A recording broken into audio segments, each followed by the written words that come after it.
Welcome to Hangout from Times Ascent. My name is Sujit John, and I have been a journalist with the Times of India for 25 years.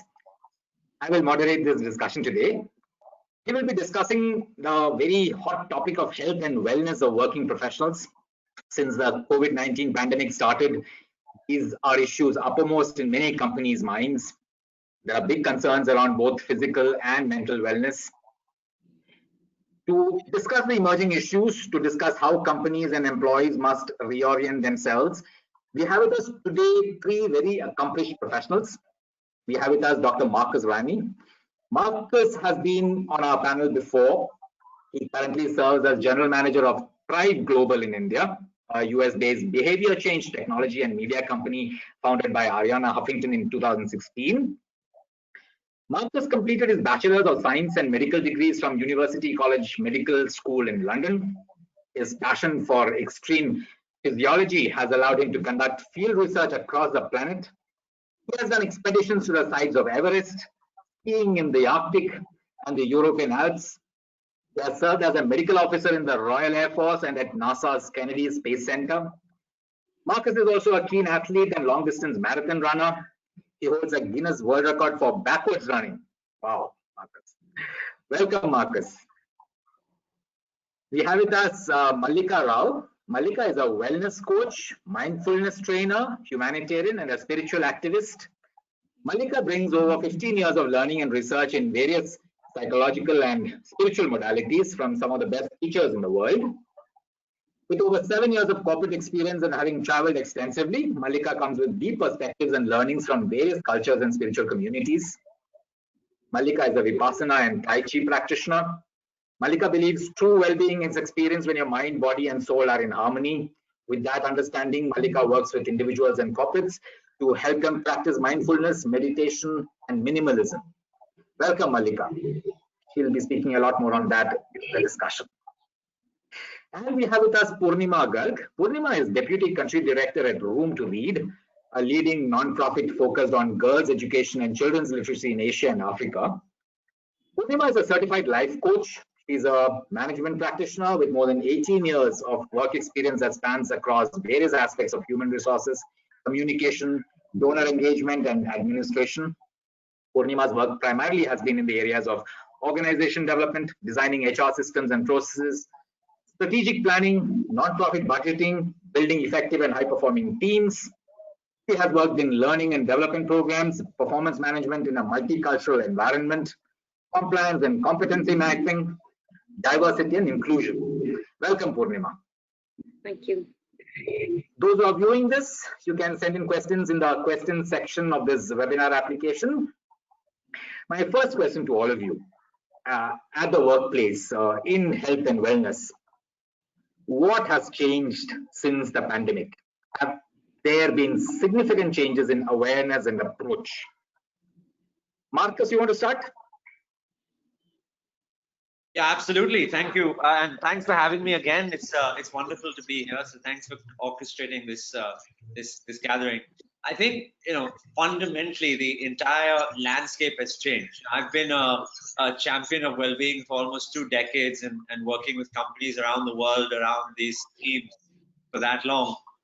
And it's really in the last 8 or 9 months that this conversation around well-being has now skyrocketed up the prioritization schedule and list for organizations. And now people understand that there is a competitive advantage which comes with well-being. And this concept of resilience, which I think we'll talk about later on, is not just the resiliency of the system or the process, but we now need to focus on the resiliency of us at the individual level as well. So I'm happy to see that. It's unfortunate that the methodology that this has had to come to life has been through a major event like this, but I'm a big believer that any challenge provides an opportunity, and this is now the opportunity for all of us, is to reinforce those new processes, equip our people with the new skills, the business skills of the future, of which those core competencies will be as much based on one's individual well-being as it is on some of the other traditional forms of business growth and metrics. Mallika, do you want to add to that? What have you seen companies doing? Things changed? Well, I cannot contest that. It certainly did. Along with a lot of stress and anxiety and about so much of uncertainty around this entire pandemic, people have gone through a lot of stress. There's no denying it. But the flip side of it is that this forced isolation has emptied the road. So I do hear initially, the first few months of the pandemic, I did hear people looking at the brighter side where things have slowed down a lot and they could smell the roses, see the skies more bluer, and so on and so forth. We could hear the birds chirping. But eventually, it did come to a point where people were starting to get frustrated with this whole work from home scenario where the personal and professional lines were blurred. So they did not know where their personal life paused and then their professional life has taken over. So there was a lot of work pressures and with this isolation and also this distant working environment, it was difficult mentally and emotionally for a lot of people. And I see the good part of it is that organizations have started looking at mental and emotional wellness more closely and giving it more importance. So I think there's been both sides, and overall, I think our consciousness has, in a way, has leveled up. So that's the good part of this whole process. Mental wellness and emotional wellness, how do you distinguish the two?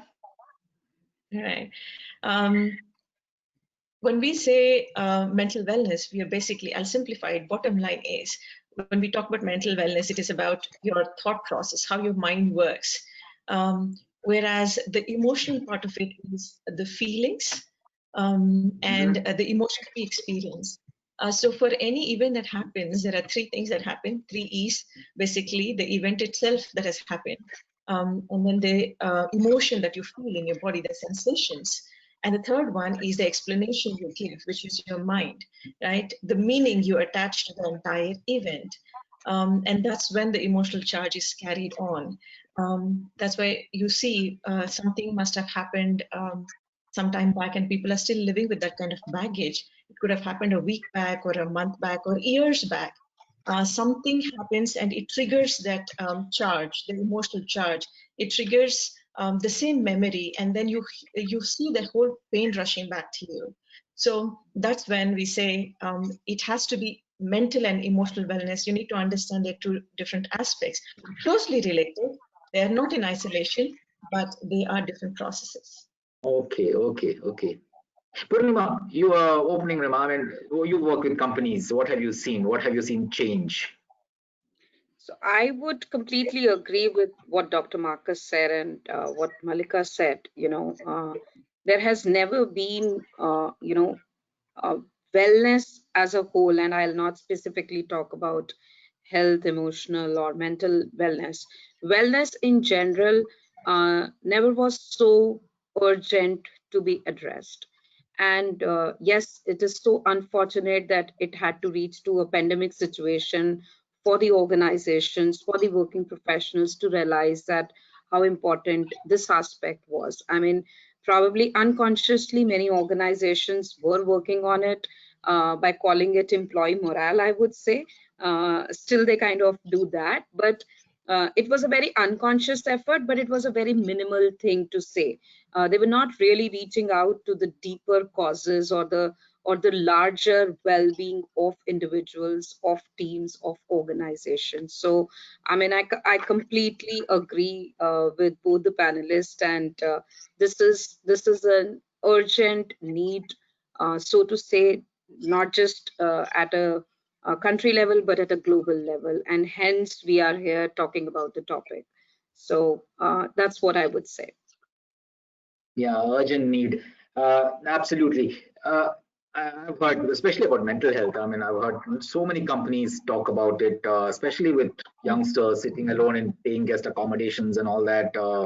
Yeah, but before getting into the mental side of it, or the emotional side of it, Marcus, I read your pieces on Generation C, the 6 stages that you saw during the pandemic and all that. Do you want to go through that? Yeah, I mean, it's still very much a live piece of research that is going on. But essentially, the vantage point that I have, which is working with a number of organizations globally, especially when the lockdown started to happen, and of course the public response to the singular cause, which was the virus, has been very different in different countries, and for many different reasons as well, right? You've had countries which have gone into complete lockdown, some which have been in a halfway house, and some which have had, like the Scandinavian ones, which haven't had any form of lockdown at all, really. So what I started to do was I started to look at some of the trends in the data that was coming across, and I noticed that there was actually a pattern which was beginning to emerge. And it was basically, I formulated this, and I can share it with our viewers at the end. It's the 6 stages of the framework of action, of the journey of the individual and the teams.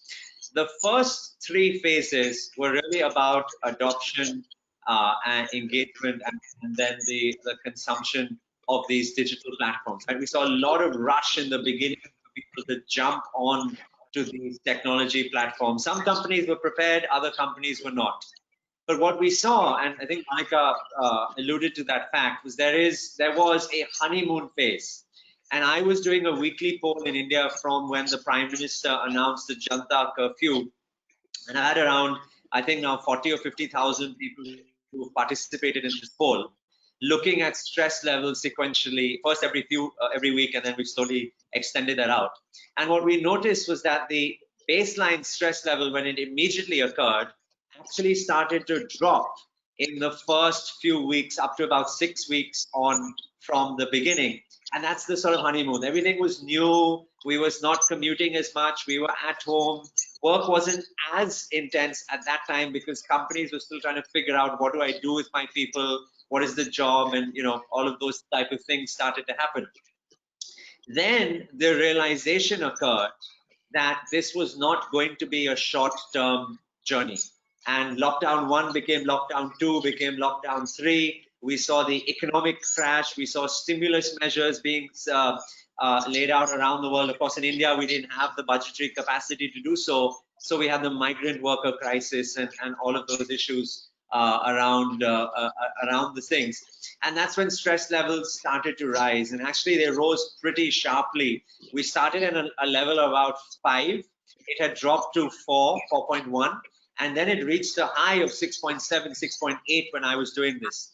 And most concerning for me was the people who were polling in the extreme category, that's a score of 8 and above, had increased from 21% to 37% of individuals. That's a very, very large number when you extrapolate it out across corporate India.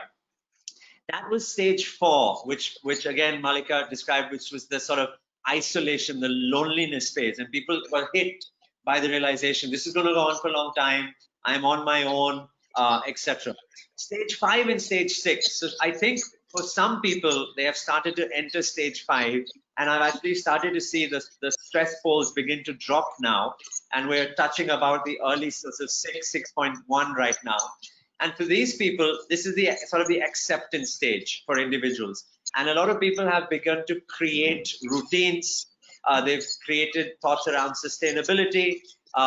We are getting used to having our children and the schooling at home. Our holidays have become much more local, and we saw Airbnb's IPO last night being a testament to that type of new way of travel, etc., DoorDash, etc. So I think this is, there are a lot of new behaviors which are now beginning to play out in society because of that.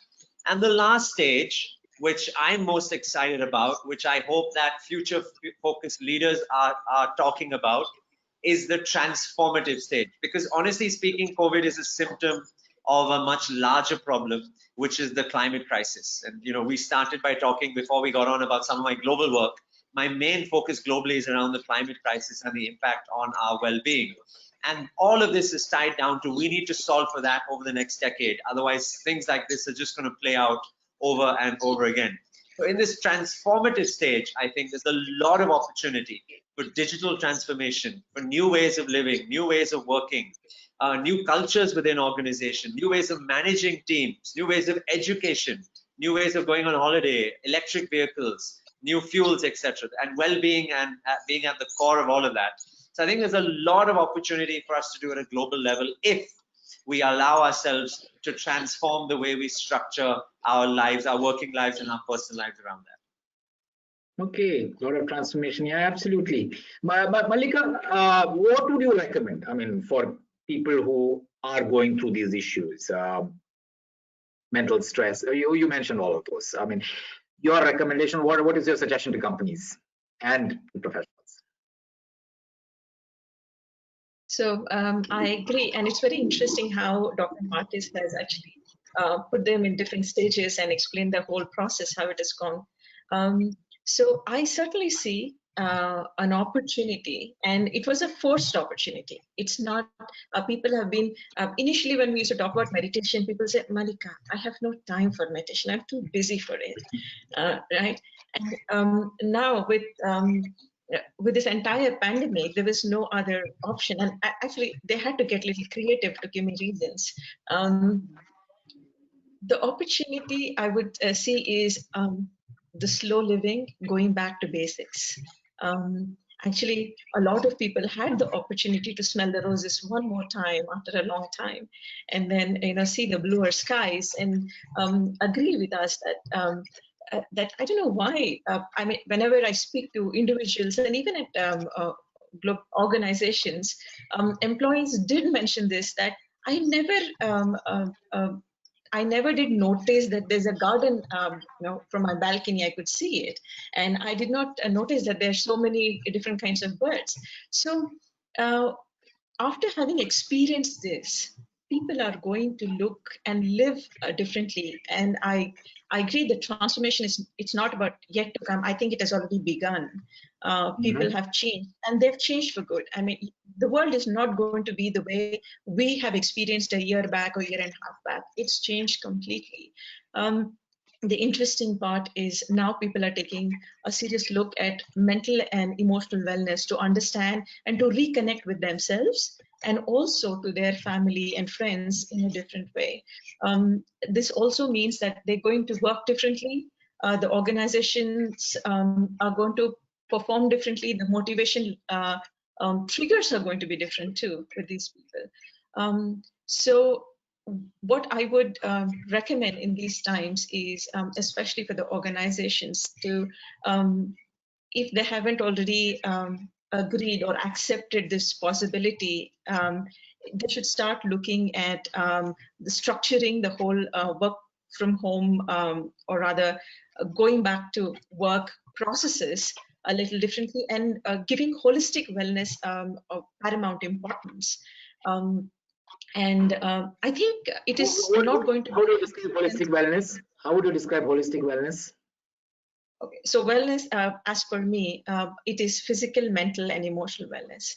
And this pandemic has actually made all the three so important, that you have to, while people were under isolation, it is not only the stress levels, they lived a lot of sedentary life. So now they're more, and because of the COVID also, they're taking up new measures and being conscious about doing physical activities. Or I see the levels of doing pranayama, yoga, and such like fitness and wellness sessions online have risen too. People are now giving it importance and taking time to do all these things.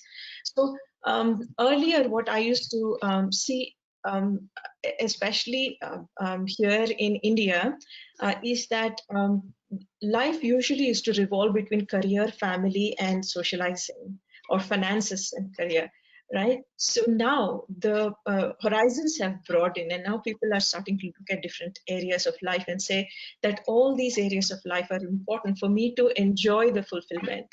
So it does matter as to who I am as a person, how do I feel as a person, what are my opinions, feelings, and how do I, where do I stand in all these three areas of wellness? And yeah, so there's a good trend, there's a good movement towards and the transformation. Okay, so both of you are saying things are improving. Okay, Purnima, employers, what can employers do for employee wellness? So, before we jump to what the employers could do, I mean, I was really impressed by what Dr. Marcus and Malika said, that they've seen a trend which is moving towards people being really aware that wellness is so important. Somehow I'm on the other side of the table. I would say that we still hear, I mean, the organization that I work for has an employee strength over 500 odd people. Based across all India. And I, of course, given this is a global organization, and I end up talking with my counterparts in Africa, US, and other Asian countries, it seems that it is still not a topic that's been so well taken by the employers to really realize that importance. And probably people like Marcus, the kind of work that they are doing will put a pressure on the corporates to really take wellness as a subject, as an important strategic objective to their organizations, to really just not be the employer of the choice, but to make sure that they are more sustainable. Because especially when we talk about the service industry, who's largely dependent on people, not on machinery, because our minds are our machineries. So wellness is one subject that sooner or later they have to start adopting, I would say. So they need to align it with a larger strategic goal. So I'm yet to see that shift in the mindset changes of the corporate, especially in India.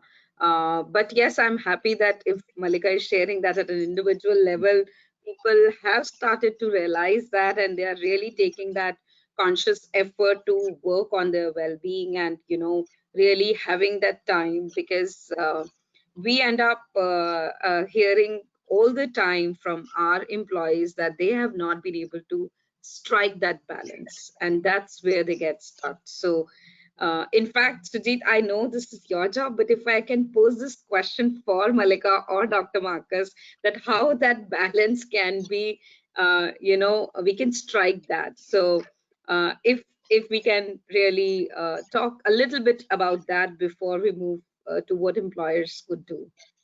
Okay. You want to take that, Marcus and Malika? How to strike a balance between work and life? First thing, striking a balance, I haven't achieved it yet. So the point is, it's not getting to the perfect. It is not about getting to the perfection. It is getting started. I see that trend a lot, and that itself is a huge step. I am an advocate of mindfulness, meditation, and minimalism. And for me, it closes the loop. So when I say mindfulness, it is actually just not a practice. It is a philosophy that you bring to your life. And that's when I said it is so important to go back to your roots and go back to the basics and get your fundamentals right. And till this pandemic happened, I see a lot of people were in disconnection with ourselves. Right? We were running in the fast pace, and there were so many things to do, 40 countries to travel before you turn 40, and you need to have so much of bank balance, and then so many social media, accounts, maybe 20,000 followers in LinkedIn, and so on and so forth. It was mad rush. And suddenly when we paused, and like I said, it was a forced one. Initial 4 weeks were a vacation, but after that, people started realizing that what really matters. And there have been cases too that whenever you talk to people, they say, everything I do it for my spouse, for my children, and for my parents, and so on and so forth. And suddenly they had to live with them 24/7 in 2 months or so. Right. So those are the things that these are the things that actually matter to you the most. And now there is they're on your platter, and you have to address it. And trust me, a lot of people were not ready for it, including me. And we had to struggle at some point or the other. So that is when mindfulness actually brings you and grounds you to that, where you are, this is the moment. What happened in the past, I can't do anything about it. What comes in the future? A lot of uncertainty and a lot of negative information out there who's scaring about the future. but this is the moment I have. How to make best use of this moment? So that's about mindfulness. And again, meditation. When I mention this, people actually assume people in orange robes with their head shivering, and then sitting in one corner, completely disconnecting from the world, which is not the case. And I've had the opportunity to bring mindfulness in a meditation in a different light to the corporates, where we talk about actually it's not zoning out from life, it is zoning into life. And then finally, the third part, minimalism, right? A lot of people actually told me that, Malika, somehow I saved a lot of money. Looks like earlier, pre-pandemic, I used to spend at least 20% of my salary and so on and so forth on going out, restaurant, shopping, this. Suddenly I have a little more money. So that brings us back to that minimalism point, that what do I need? And demarking between want and need. And what do I need and what do I want? So that has created a lot of balance. So these 3 M's have actually worked for me and coming close to the striking balance point. Yeah, I'm actually, I don't like the word balance. And I'll tell you why I don't like the word balance at all. To me, when I think about life, we have one universal credit, and that's time. Right? It's the one thing that we share. The problem with time is it's finite, and we don't even know how much of it we have left. Right? It's unlike any other types of credit systems. So when we design frameworks of balance, typically what we're trying to do is we imagine that there are the 5 or 6 silos that exist in our life, and that we need to distribute our credits across those. Right? So I'll give 2 credits to my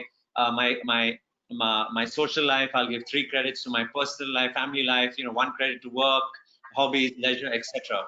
And somehow by the distribution of those credits, we will appease everyone and somehow be happy in the process. Never happens, never can happen, never will happen. The other word that I prefer to embrace, and I'm a big believer of the narrative, the power of the narrative constructs the physical reality around you, is the concept of harmony. And I love Buddha's analogy of the instrument with the string, and ultimately that any form of life needs to have a healthy amount of tension for it to live its fulfillment and conduct its way in a way that brings joy to other people around them. So in my life, I've created a very simple, harmonious framework, which is 3:1. So for every area that I need to invest energy out of me and put it into, for example, say one's work, I need to have 3 areas which I draw energy in from the universe. So for me, it might be my children right now because they're really young. It might be my physical activity, and it might be writing, which I enjoy greatly doing. So that's sort of the framework, 3:1. But I have the understanding that all of this is transient. Today, it might be a project. Tomorrow, it might be my physical health. Day after, it might be my parents or whatever. And the inputs may also change. So that's how I think of it, not as a balance of equilibrium, but rather as a harmony, which is based on 3 in and 1 out. What do you think of that, Purnima? Does that answer your question? Yeah, it does. It does. Definitely. It does. Okay. So now what do you think? Employers, what should they be doing? So as I said that, employers' commitment to the wellness program for their employees has to be part of their overall, it has to be their strategic objective, given that most of us are in service industry, as I said earlier. And because, work is actually the leading cause of the stress. The, stress is actually the trigger point of any wellness program that we design or any wellness work that we do. So from that perspective, I believe that, any stressed worker will not be any good to any organization. So keeping that in mind, I mean, I would just not recommend some policies, but I would rather want to recommend some strategies that as organization they need to take up, which is more in terms of, encourage the connection. And I'm talking about these strategies specifically in connection with the pandemic that we are dealing with the way our work life has changed, and I'm specifically talking about the work life wherein, you know, I remember in my initial days, whenever I would have an office meeting, I will make sure my kids are tied up somewhere in one corner, or I'm tied up myself in one corner, or a room which is locked wherein no one can enter. But I don't stop them anymore. So you have to strike that balance. You have to make sure that your employees, your staff is really feeling a connection. The moment you tell them to break that connection between your personal life and your work life, it the employee has to split themselves between the two, which is killing.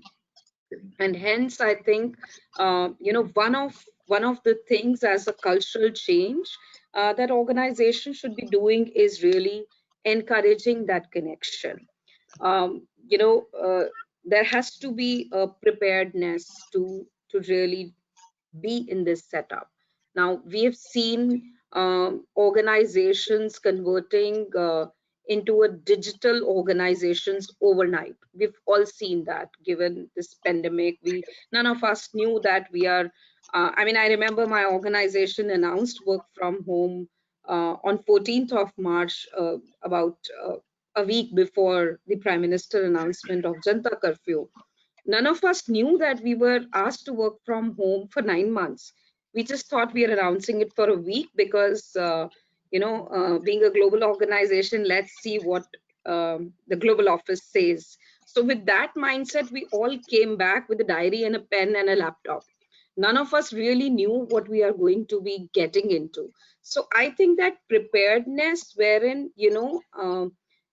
just to leave the employees to sail through the situation is not a good idea, and people are still struggling with that. So, for example, not everyone is tech savvy, not everyone has the required gadgets at home. So these are small little things, but adds up to the stress of the work life. I also remember when, during this lockdown, and I'll share my own experience wherein I was wearing these multiple hats. I was While I was still working, and at the same point in time I also was working for home. I was the maid, I was the cook, I was everything. Of course, it family took turns to do things. But at the end of the day, I wasn't getting that satisfaction the way I used to get when I used to go to work, because I had my me time also while I was driving, while I was going to office. I also had my, there was a cutoff that this is my personal time, here my office time starts. And at the end of the day, I was feeling that I am not able to do anything. So I think, that honeymoon period um, was good to see your family around, because for a very, very long time, especially working professionals have not really spent that much of time with their families. So it was a Absolutely. forced family time, I would say. Everyone enjoyed that piece, if you ask. I mean, we also did some surveys in the international nonprofit sector, and we realized that one thing that people liked about the lockdown was that family time, and it was nothing else. So I think probably that triggered the honeymoon period. And so organization kind of need to be flexible. They need to encourage rest, which is very, very important. And coming to the health of employees, the rest time, the break time is very, very important. As Malika raised a very important concern, that there is no time, there is an overlap of personal and working hours. So you have to really draw a line for that. So I think those breaks are really, really important. You know, People have to go back to their original sense of working. So that's where these are some of the strategies. And of course, yes, as organization, they also need to continue to work on the employee morale. And I keep saying that in my organization, and I don't mind saying it here. Uh, Earlier, it was only me who was working for the organization. Now I believe my entire family works for the organization, because they give me this time out of the whole thing to be able to do this work. So, my kids know all my colleagues, which they never knew earlier. So they practically know. So my son, who's only 3 years actually knows Mama is really doing a Mama webinar. So he just knows webinar and webinar newspaper ke saath hai. So he of course doesn't understand the times, but you know, I mean, I would say it's the families that are working now for the organization. So that's my take from an employer's perspective. That's so beautifully said. Your employee is going to love you for this. Maybe that will be the tagline for the year. Same here, you know, we have late nights as journalists. I used to come back at 11, past 11 o'clock and all that. And now I think my wife will understand. Yeah, I'm actually working till that time. It works other way round also. It works other way round also. It works other way around also. Yeah, I mean, my daughter actually, I mean, she's a little older. She's 13, and she actually says, "Oh, this is what you do. You keep talking over the phone and the laptop." So I used to think you do something else. So it works other way around as well. No, very true. A lot of questions that have come in. I just want to put to some of those to you. One is around Neha Sinha is asking this: how to create and maintain a COVID-safe workplace and workforce? Who wants to take that, Purnima? Yeah, I don't mind. You know, what we have right now done, I mean, just from a workforce planning, I will talk. It's important to realize that in 9 months, what were those job profiles that were really affected in terms of really doing what they were supposed to do? And if there are jobs that didn't get affected, we initially perceived that these jobs will not be able to be served from home. They have to be in office. They have to be placed in office. So we actually segregated those jobs so as they can continue to work from home, because employee safety and you know, is really important for employer at this point in time. If we have sustained this 9 months, I guess we could really sustain it for another 6 more months. So we've really pulled out some of the jobs that were not really required to be in office, and now we are only looking at the jobs that really you know, part-time or anything that they could really come for a little while to be able to do that. So the planning has to be in such a way wherein you are really taking all the safety measures, you are following all the protocols of 6 feet distance, revamping the whole workplace from a perspective of that there is a cleaning. You know, there was this global research, if you read it, that if in case your employees come for 1 day and then you shut your office for 2 days and then again on the 4th day they come, there is very, very less chance for the virus to spread. Because if the employees have come, there are those 2 days can be utilized in, you know, sanitizing the whole place. The virus stays on the surface for a particular time. So all those things are kept in mind, and of course employers have really found a way wherein you know, just a transport rosters we used to make, we are now making employee rosters. Okay. To make sure that there is a complete work that's been done, but not necessarily. I think employers have changed their mindset that it's not important to come to office. Employees did amazing job in these 9 months, and believe me, whatever they did with heart.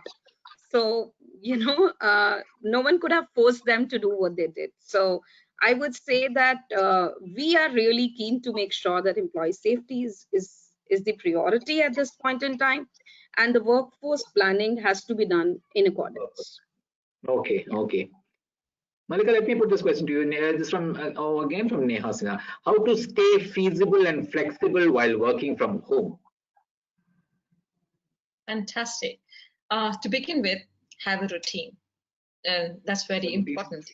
And while you do that, have a timetable? Do you have a timetable, Mallika? Oh, let's get to that. When I mention timetables, especially for the working professionals, I know how efficiently you all use your calendars. You say 9 to 10. If I let you go, you will even say 9 to 4:42, and then I have 30 seconds there, and then what I need to do next. Okay? when I mean to say create a routine, have a structure to your entire day. And know when you wake up to how the day flows, because what actually happened in the mid of pandemic is that because of the work from home and there was not much of clarity there, things were going haywire. Sometimes the work will go very late in the night and it starts very late in the during the daytime, and so on and so forth. So there were a lot of confusion. So it's good to understand your routine, and also set those expectations with your team and your employer. Having said that, the most important hour of the day is the first hour of your when you wake up. So if you can structure, then make it more mindful, then it fuels you for the entire rest of the day. So if you can consider that as your holy hour, and do all the wellness related aspects in that, which could be your physical activity, it could be your meditation, it could be things to do for the rest of the day, that actually set you going. That not only about the work from home scenario, otherwise also this holy hour will actually see you through the day. Okay. Marcus, is your day also very structured? Do you plan? How much do you plan? Yeah, when I was in the Air Force, one of the first weeks, I remember one of the officers told me that failing to plan is planning to fail. And it just showed that just how important it is. It's not the act that's important; it's actually the plans you create which are most important. So yes, my life is ultra planned. I exactly resonate with what Malika is saying. I have a very strict routine, which involves a self-care agenda for the first 90 to 120 minutes of the morning, where I get all my exercise, proper breakfast, responding to very urgent matters that have come to me overnight, and then sort of disconnect, do my running, spend time with the kids, etc. Then I get into my work schedule. Everything is blocked out. I have blocks in my calendar which are do not disturb. So every day I have a 1 hour, 12:30 to 1:30, no meetings at all. I eat lunch with my kids. I have a nap every day. And then again, usually from 5:30, sorry, my daughter's coming in now. Usually from 5:30 to 6:30, I have another break where I go for an evening walk and just catch up with folks overseas and get some extra steps in. And I have an end of day as well. So yes, I have a strict routine and a very codified schedule to get through the day as well. Yeah. Okay, Marcus, there's a question specifically for you. This is from Dheeraj Chopra. Kindly suggest some superfood for boosting immunity. Oh, fantastic. So there are 6 micronutrients that we should all be having. And I think the larger question here is also, people often ask me, what's the role of a supplement? And because some people have hesitancies around supplements. And what my honest answer is with this is that there are many challenges that are facing the global food supply chains, from the quality of the soil to the type of crops that we're growing, to the amount of time between harvest and then reaching our plate, etc. So the overall nutrient capacity in our food has gone down. So provided we're taking healthy natural supplements, there's nothing wrong with that at all. And so there are 6 major ones that we should all be having. Vitamin B is very important, particularly for people from the subcontinent, as is vitamin D, because 80 to 90% have deficiencies of that. Zinc and magnesium, very important micronutrient elements to have in our diets. Omega-3 and omega-6, particularly for vegetarians, because that's important for neuronal formations as well. So these are the 6 things that should be part of our, and it's important for our resilience in terms of immunity, it's important for our mood, and it's important for our physical health as well. My wife shies away from this because every day I actually have a packet of 17 supplements that I take. I'm a big biohacker, and since I started running full marathons, I take a lot of different things, and I'm always experimenting with different things and measuring what the impact of this and that is. So I'm not saying that we all do that, but definitely these 6 are what micronutrients we should be getting in our day-to-day diets. Okay. If I may add, if I may add, I do understand the importance of these nutrients, and because no matter how well you structure it, you may not be able to meet your nutrition requirement on a daily basis. So supplements is a very good way to go. Lucky for us, we come from the space of Ayurveda and naturopathy. So it's always go back to our good old kitchen spice dabbas. So turmeric especially is fantastic for you in this scenario. And ginger tea is very good for your health.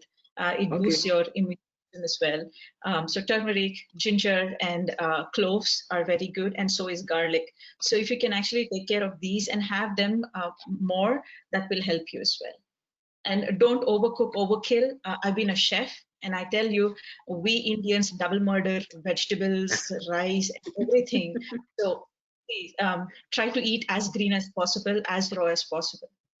Okay. There are a lot of questions coming in, so let me quickly. This is from Trisha Hathi. Which are some of the most crucial topics, training programs to be conducted for employees by the Learning and Development Department? Purnima, that's for you. You'll have to repeat the question for me, Sujit. Which are some of the most crucial topics, training programs to be conducted for employees by L&D? Some of the topics, are these on the wellness? I guess so. I presume it is. Yeah. So I think one of the topic that Mallika is expert on is mindfulness, is something that organizations are really preferring, especially during this time in the L&D. So and I'll only talk about the behavioral skills here, skill development from a learning and development perspective. Mindfulness is one of the main topic. The second topic is the emotional intelligence, the self-awareness, wherein one needs to be self-aware in terms of what as an employee I need, whether it is the emotional support, whether it is a coach that I need, whether it is, a wellness program that I need. So I would just define three important aspects from a wellness perspective: is the mindfulness, emotional intelligence, and the self-awareness. Okay. This is an interesting question. Priyanka Sharma is asking this: how can leaders help their colleagues to improve mental health at home and work? Should they have more meetings, be in constant touch, and all of that? Who wants to take that? I can take that. Yes, I can take that. So the leaders can really, if they can give space to their employees, and that's a very tricky one given the work from home setup. The context has changed now. When we used to say give space, people would pick up bags and take a break. But give that space to their employees so as they can have intellectual stimulation. And that's really important, because in a physical office, it was much easier to have that intellectual stimulation.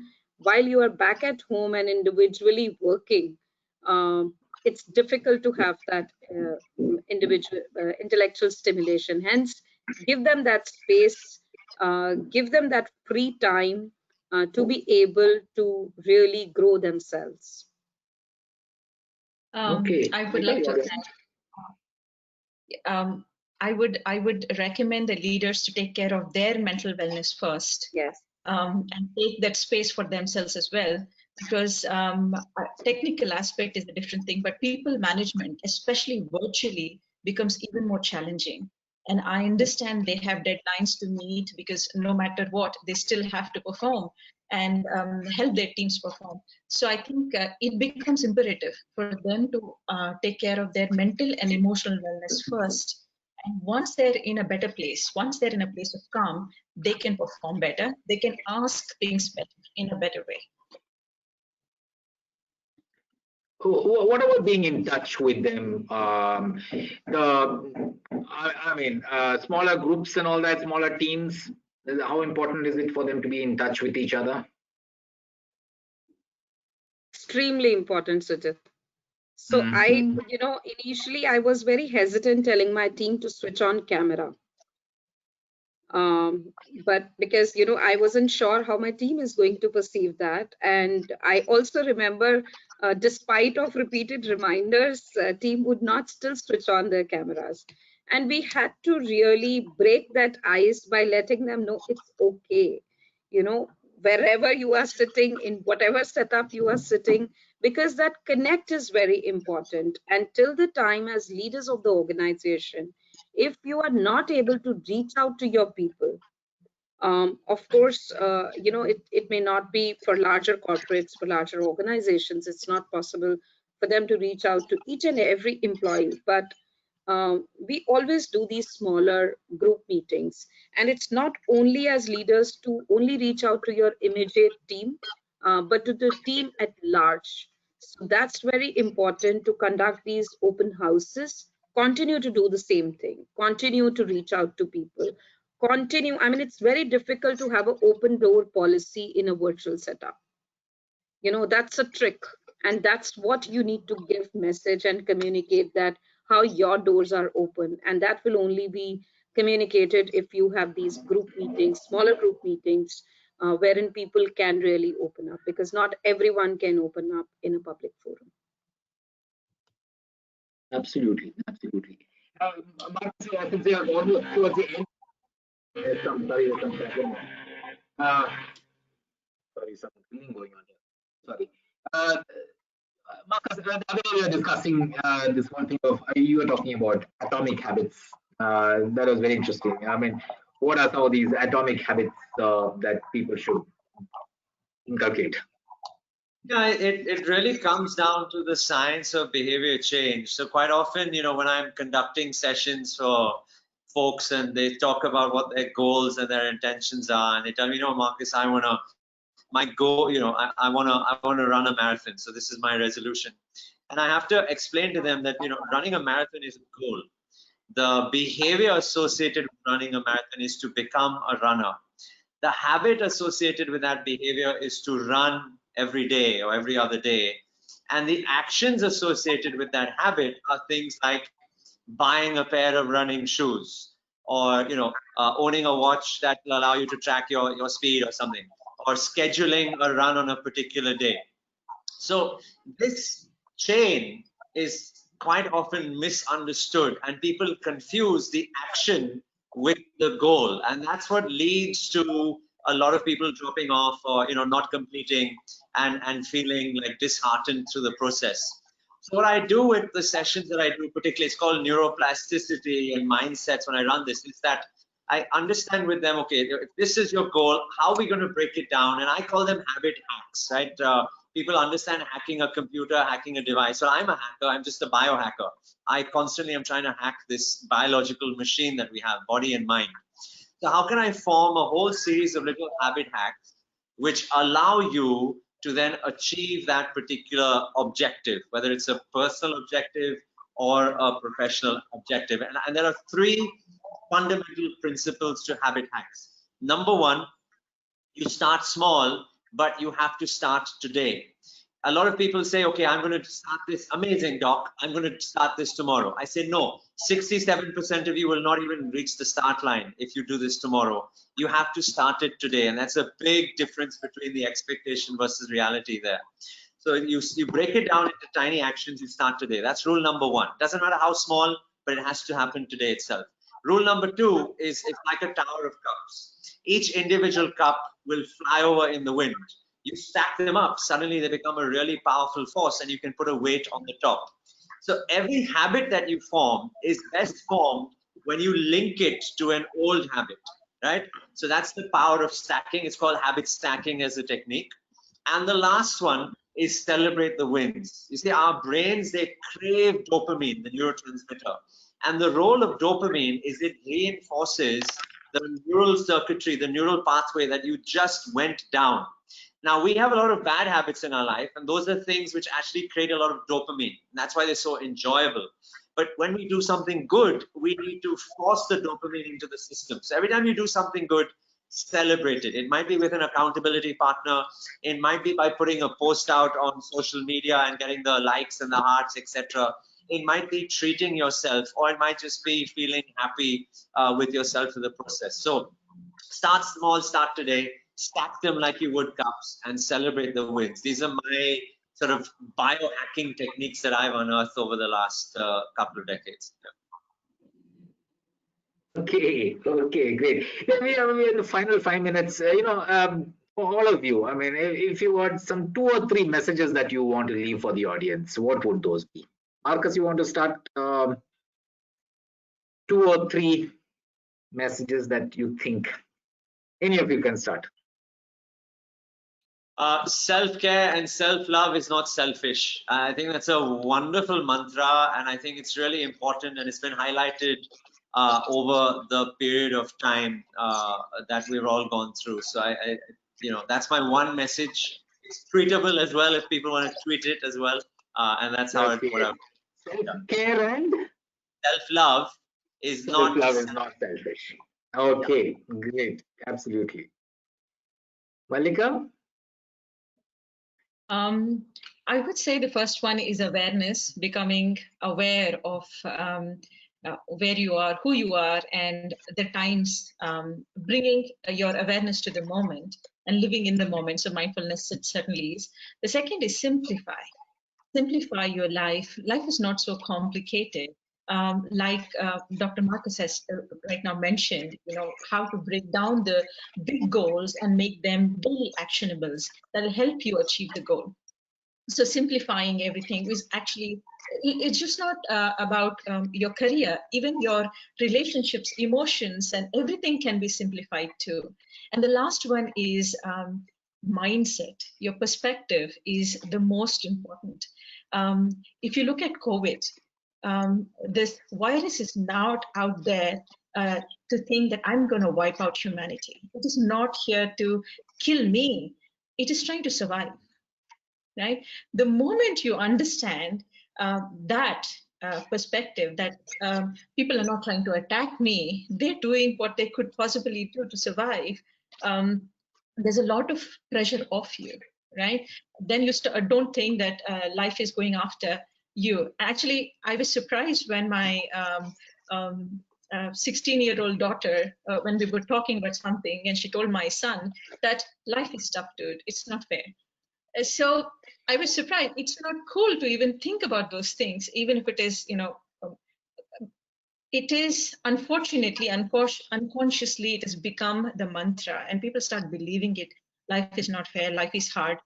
Life isn't, and people are not after your life. So just simplify and live in the moment, and you will eventually strike the balance. Beautiful. Purnima? Yeah, so I initially thought I'll stick to the mantra just announced by Dr. Marcus. I just love that, by the way, quote, and I'm going to use that often. But on the same lines, I thought that the message that I want to give to the audience is that one must make a point to practice self-care. That's very, very important, and try to take that appointment with yourself today. As you need to do that today, 67% of people will not do that tomorrow. So we just heard Dr. Marcus say that. So I would just say, take that appointment today. We are still left with a couple of more hours for the day. So do that today. Great. Self-care, self-love, mindfulness. Great. Thank you so much to all of you, Marcus, Mallika, Purnima. I had a great discussion. I'm sure those who are listening would have benefited. I did. A lot of learnings for me. I must change some of the things that I do. Thanks so much from Times Ascent and from the Times of India. Thanks a lot. Thank you so much. Thank you for having us. Bye-bye. Yeah.